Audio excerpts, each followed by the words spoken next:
নমস্কার বন্ধুরা, Monica's food খাজানাতে সবাইকে স্বাগত। আজ তৈরি করব দুর্দান্ত স্বাদের পনিরের একটি নিরামিষ রেসিপি। ভিডিওটি স্কিপ না করে পুরো ভিডিওটি শেষ পর্যন্ত দেখুন। আশা করছি আজকের রেসিপি সবার ভালো লাগবে। একটা মিক্সি জারে 8 থেকে 10টা কাজু বাদাম নিয়ে নিলাম, আর নিয়ে নিলাম 1 টেবিল চামচ পোস্ত। কাজু ও পোস্ত শুকনো অবস্থায় গুঁড়ো করে নেব। এই যে দেখুন, কাজু ও পোস্ত গুঁড়ো করে নিয়েছি। এবারে এতে দিয়ে দিলাম 1/2 ইঞ্চি পরিমাণ আদার টুকরো ও 4-5টে কাঁচা লঙ্কা।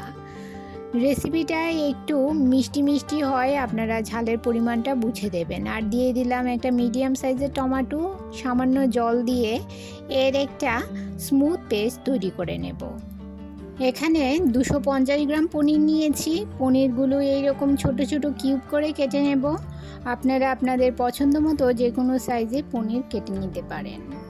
আমার চ্যানেলে নতুন বন্ধু হয়ে থাকলে চ্যানেলটি সাবস্ক্রাইব করে পাশে থাকা বেল আইকনটি প্রেস করুন আর নোটিফিকেশন অল করুন পরবর্তী ভিডিওর আপডেট পেতে। গ্যাসের চুলায় কড়াই বসিয়ে 1 টেবিল চামচ রিফাইন্ড অয়েল গরম করে নিয়ে পনিরগুলো মিডিয়াম ফ্লেমে হালকা লাল করে ভেজে নেব।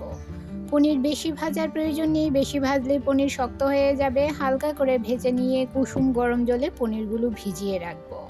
এই জলে সামান্য নুন দিয়েছি, এতে করে পনিরগুলো অনেক সফট হয়ে যাবে।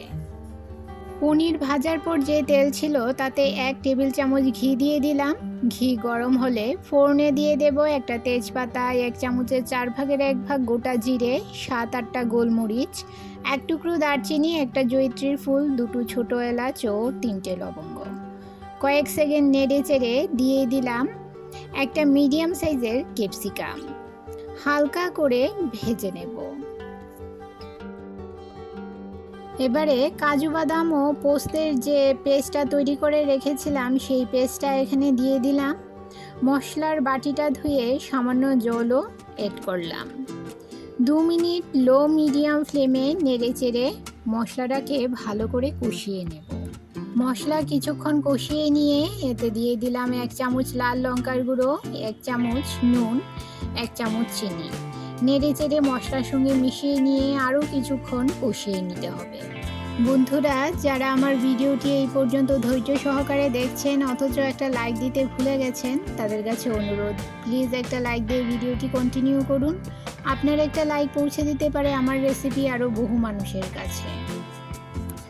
মশলা ভালো করে কষিয়ে নেওয়া হয়ে গেছে। মশলা থেকে যখন তেল ছাড়তে শুরু করেছে এতে দিয়ে দিলাম ভেজে রাখা পনিরের টুকরোগুলো। মশলার সঙ্গে ভালো করে পনিরের টুকরোগুলো মিশিয়ে নেব। বন্ধুরা, যারা আমার চ্যানেলটি সাবস্ক্রাইব করে আমার পাশে আছেন আর ভিডিওটি প্রথম থেকে শেষ পর্যন্ত ফুল ওয়াচ করছেন, তাদেরকে অসংখ্য ধন্যবাদ। আর যারা নতুন বন্ধু, অবশ্যই 24 ঘন্টা অপেক্ষা করবেন। 24 ঘন্টা পর আমি আসবো আপনার চ্যানেলকে ভিজিট করে আপনার পরিবারের সদস্য হওয়ার জন্য। মশলার সঙ্গে পনিরগুলো মিশিয়ে নিয়ে এবারে দিয়ে দিলাম 1.5 কাপ পরিমাণ কুসুম গরম দুধ। নেড়ে চেড়ে সমস্ত কিছু মিশিয়ে নিয়ে লো মিডিয়াম ফ্লেমে আরও 5 মিনিট রান্না করে নেব। 5 মিনিট পর এই যে দেখুন বন্ধুরা, আমার রান্না প্রায় শেষের দিকে। এবারে দিয়ে দিলাম 1/2 চামচেরও কম গরম মশলা পাউডার। নেড়ে চেড়ে মিশিয়ে নিয়ে ঢাকা দিয়ে 2 মিনিট রান্না করে নেব। 2 মিনিট পর এতে দিয়ে দিলাম কসুরি মেথি। মিশিয়ে নিয়ে গ্যাসের ফ্লেম বন্ধ করে দেব ও ঢাকা দিয়ে রেখে দেব আরও 5 মিনিট স্ট্যান্ডিং টাইম। রেসিপিটি কেমন লাগলো কমেন্ট করে জানাবেন বন্ধুরা, আর ভালো লাগলে শেয়ার করবেন আপনাদের আত্মীয় বন্ধুদের কাছে। তাহলে বন্ধুরা, আজকে এই পর্যন্তই। আবার দেখা হবে আরেকটি নতুন ভিডিওতে নতুন রেসিপি নিয়ে। সবাই ভালো থাকবেন, সুস্থ থাকবেন।